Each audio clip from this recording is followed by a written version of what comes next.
I practice management side, labor, employment, and health and safety law. I work out of our Halifax, Nova Scotia office, but in Atlantic Canada, the provinces are all very small, so our marketplace is effectively all four Atlantic Canadian provinces. And sometimes, for some clients that have a national reach, we will do things in other parts of Canada as well. One thing, and perhaps it's helpful with the area of law that I practice, but when clients call, everything is very immediate. Either there's been a workplace accident, or an employee may have committed a workplace offense. And when they call, generally by the time they've hung up, they have an answer and a path forward for the problem that they've called with. I was part of our firm's senior management team for a number of years, and I've now retired. I had an early retirement party a few years ago.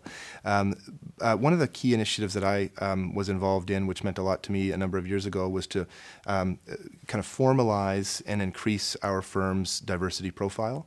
And that's something that we implemented a number of years ago and have been working towards ever since, and it has achieved some significant success. Teamwork in what I do, it's interesting as a labor and employment lawyer because we're not transaction-based, or we're not a single file-based. A lot of our clients, we provide day-to-day advice, and we deal with the unions. So once we've had a knockdown, drag them out with the union, we're going to see the union and the union lawyers again the next day. So quite often, the teamwork is often with the lawyers on the other side of the table and with the clients on the other side of the table in achieving a resolution, because at the end of the case, everyone has to go back and work in the very same workplace. There's a number of challenges we deal with in labor and employment law, and one I think that is becoming particularly challenging on a number of fronts is the whole issue of psychological injury.